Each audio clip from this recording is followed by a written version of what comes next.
Okay, class, welcome back. We're starting with chapter 16, medications and electrical therapy. We're going to start out with the objectives to describe the effects of each class of antiarrhythmic medications on the action potential. This can be seen in table 16-1 on page 370. Objective number 2, give examples of each class of antiarrhythmic medications. Number 3, describe the effects of digitalis and adenosine on the heart rate. Number 4, name the emergency medications and describe the mode of action of each. And number 5, describe the EKG efforts of the other covered medications.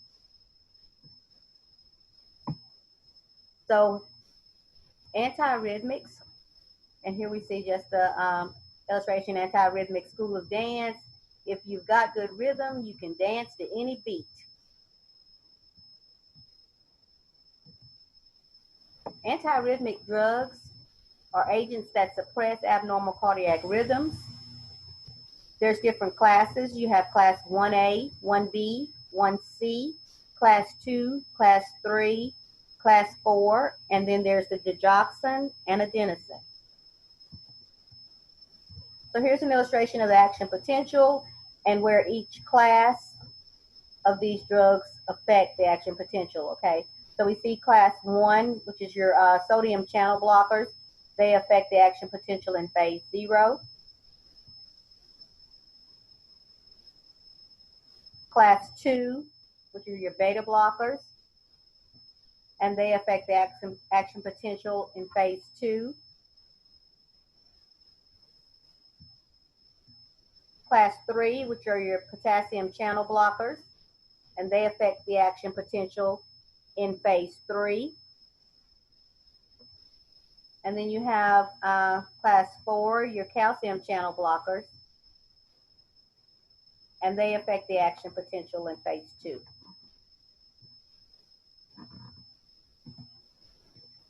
Here's just another illustration of that with some examples of the medications that fall under the different classes.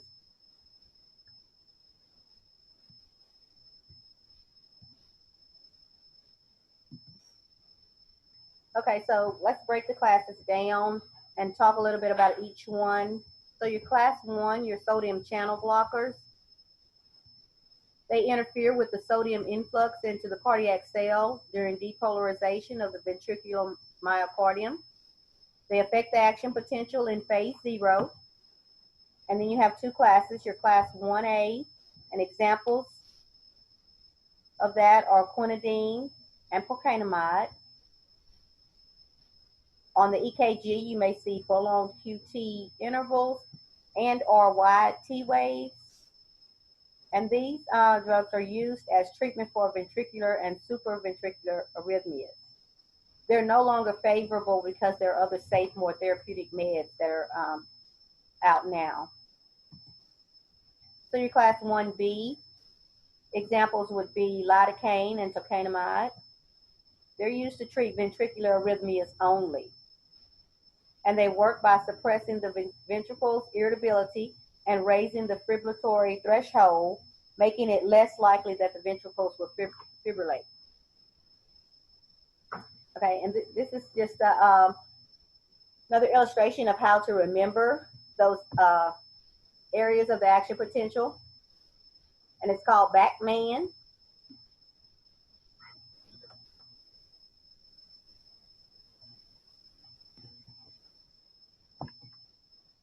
Class 1C, examples are flecainide. Some of these words you guys can't say.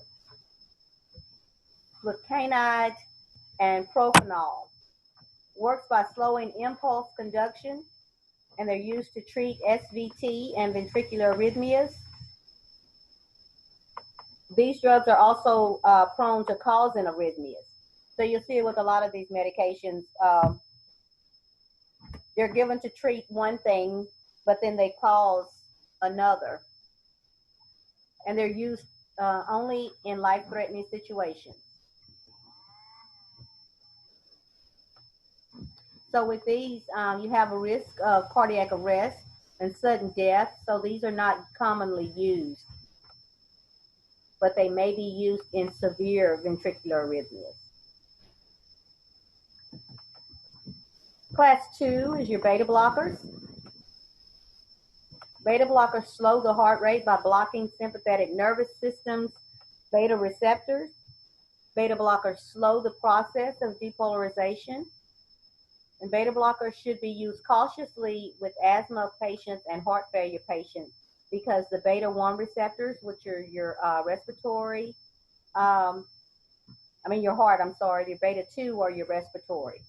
Your beta 1 receptors increase the heart rate and conductivity and contractility, and your beta 2 receptors relax the smooth muscles in the arteries and the bronchi. So that could be very dangerous for patients that have asthma or heart failure.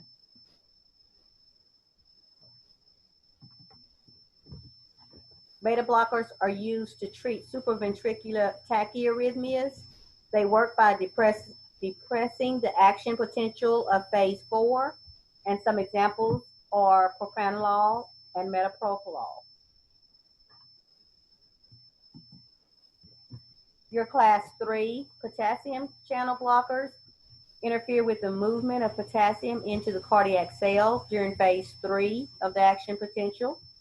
They can cause prolonged PR, QRS, and QT intervals, and they're used to treat ventricular and or supraventricular dysrhythmias. And examples are your amiodarone and I can't pronounce this one. I get tongue-tied. But anyway, the thing with the class 3 potassium channel blockers is you can have the side effect. It gives the patient this blue face.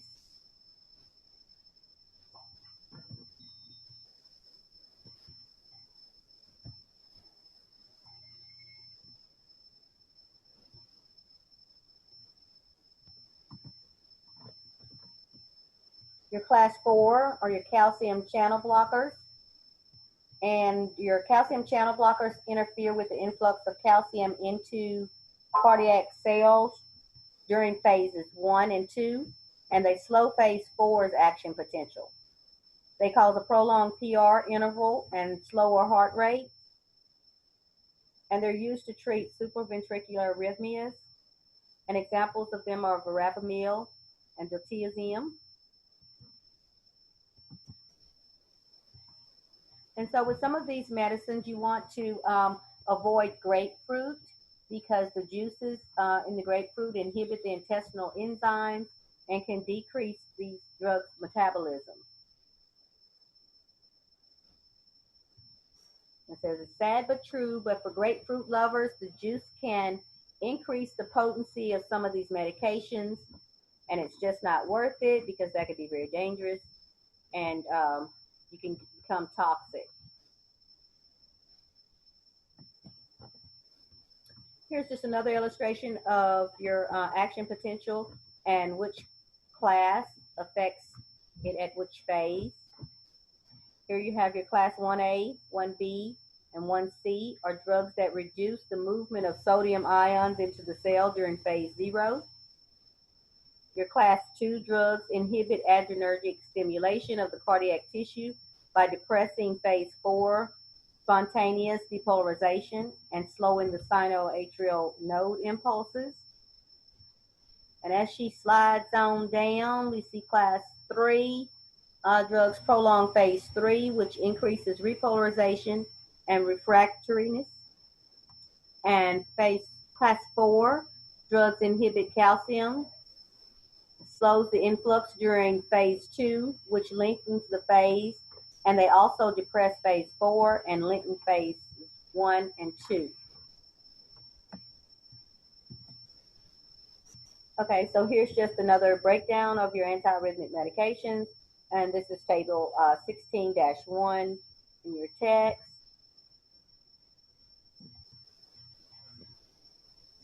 And here, just in one location, it gives you your class of drugs, the mode of action, your examples, and the kind of arrhythmias that these drugs are used to treat. So let's talk about adenosine. Adenosine is another antiarrhythmic medication. It's used to treat supraventricular tachycardias, and it's an emergency medication. Okay, the thing with adenosine is it can cause, in the process of trying to of converting the rhythm back to a sinus rhythm, it can cause a 6 to 7 second asystole rhythm, which can be very scary um, if you're in that emergency situation, because it looks like the patient has temporarily died. Okay, and your digitalis is a cardiac glycoside, and it's used to treat heart failure and supraventricular arrhythmias. And this is our digitalis wizard. The thing with digitalis is before it's given, you will need to get the apical pulse for a minimum of the minimum of 60. You will hold the digitalis and you'll want to check labs. So they'll be getting potassium levels. But that's very, very important that you check that apical pulse for a full minute and hold that digoxin if that pulse is below 60. Digitalis has the power to control cardiac output and ventricular response in atrial fibrillation. And some of the side effects that it causes is hypokalemia, visual disturbances, fatigue. It can also cause other arrhythmias and anorexia. Another one of your emergency cardiac medications is atropine. And atropine is used to increase the heart rate during bradycardia. It decreases secretions and it increases the heart rate. Epinephrine is another emergency drug that causes vasoconstriction and beta receptor stimulation, thereby increasing the blood pressure and the heart rate in asystole and bradycardia. And it's also used to treat VFib and pulseless VTAC. Amiodarone treats ventricular fibrillation and ventricular tachycardia, as well as supraventricular tachycardias.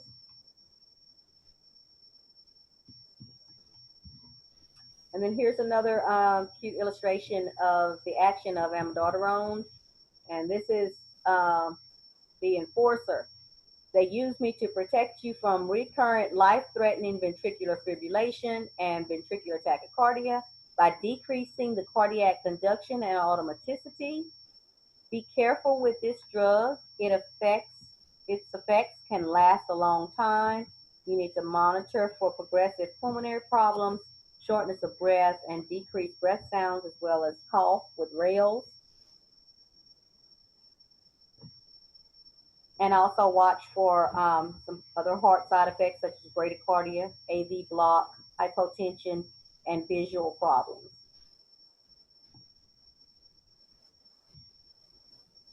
So we continue on with our emergency cardiac medicines.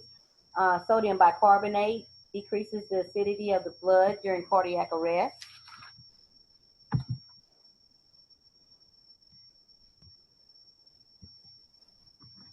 And of course,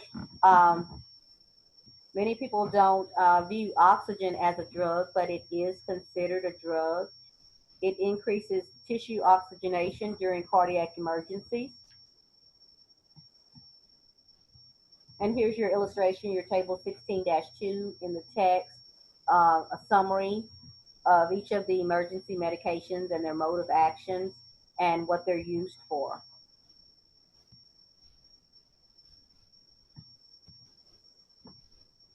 Okay, other medications with EKG effects. You have your antihypertensives, and these are given to treat high blood pressure And examples of those are your diuretics, your beta blockers, and vasodilators.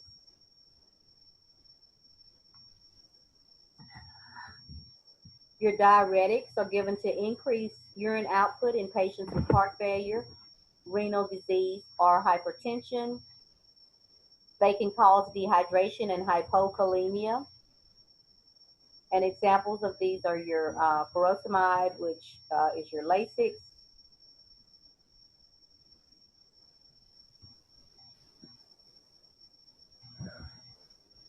EKG effects. It causes ventricular arrhythmias and tachycardias. And here's another example is the beta blockers. A key thing to remember about the beta blockers is beta blockers all end in LOL. Okay. Two common ones is your propranolol and your metoprolol. Vasodilators, which is your hydroxyline, nitroglycerin, and diltiazem. Here's an example of mechanism of action of the nitroglycerin.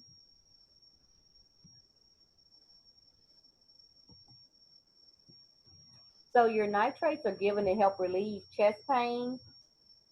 This is the little pill that they'll put under the tongue, and they're given to dilate the coronary arteries.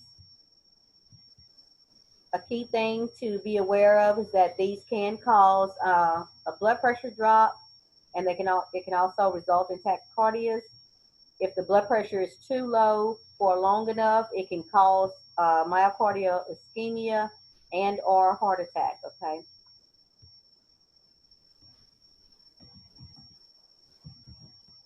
Your glaucoma medications. These are eye drops to control the intraocular pressure. Some of these are also beta blockers, and they can cause bradycardia on the EKG.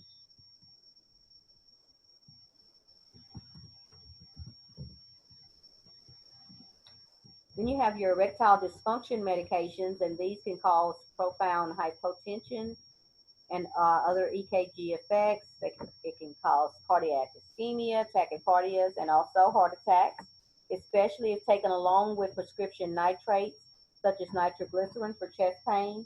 So that is something, that's a common educational thing that you can make sure your patients are aware of if they are taking these erectile dysfunctional drugs, and they're coming to your clinic to be treated for chest pains or have a history of chest pains or history of heart attacks. And here's your tricyclic antidepressant. And these are used to treat clinical depression.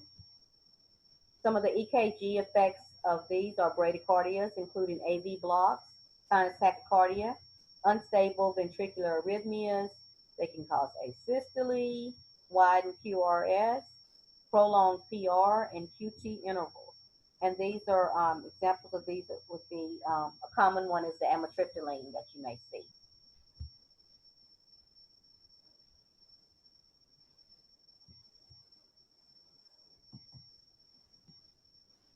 And then there's the illegal drugs, and these are used for their buzz, such as your cocaine, your amphetamines, and ecstasy. And the EKG effects that they cause are prolonged QT intervals, predisposing them to the torsades de pointes, tachycardias, AV blocks, myocardial ischemia or MI, and coronary artery spasms.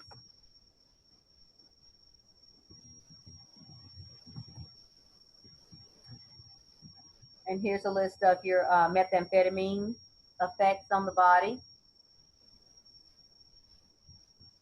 And here in dealing with the heart, we see that they can cause chest pain, rapid heart rate, and also a heart attack. And here, of course, all these people on these illegal drugs, 99% of them will deny that they're on these drugs. And however, you're looking at them and they look like this, okay? when your patient denies using drugs and alcohol.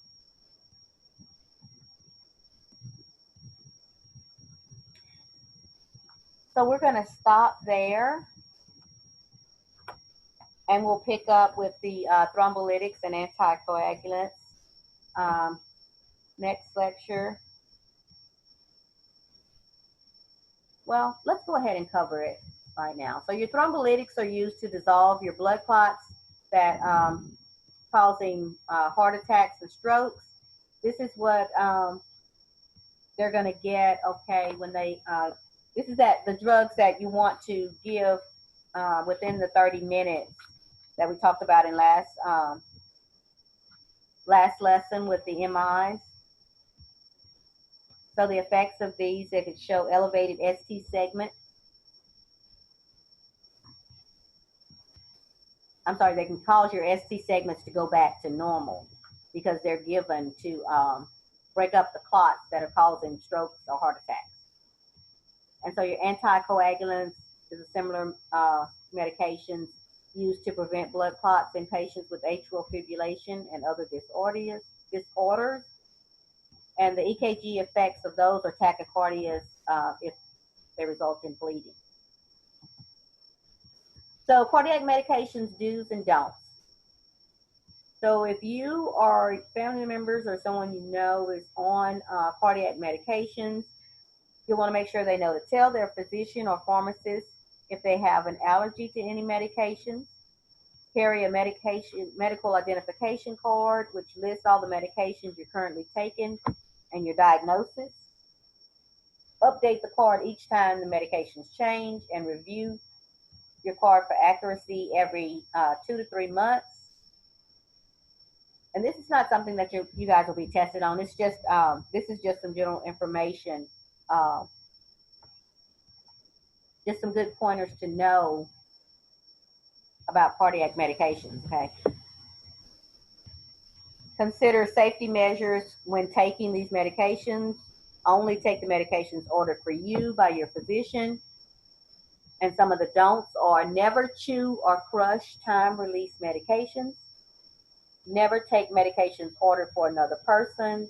And likewise, do not give them any medications that were ordered for you. Never take medications given to you for a previous illness. And do not take over-the-counter medicines unless you talk to your doctor first, because some of these medications contain aspirin, cough suppressants, antihistamines, and a combination of drugs that can be harmful. Even some vitamins can alter the effects of your cardiac medication.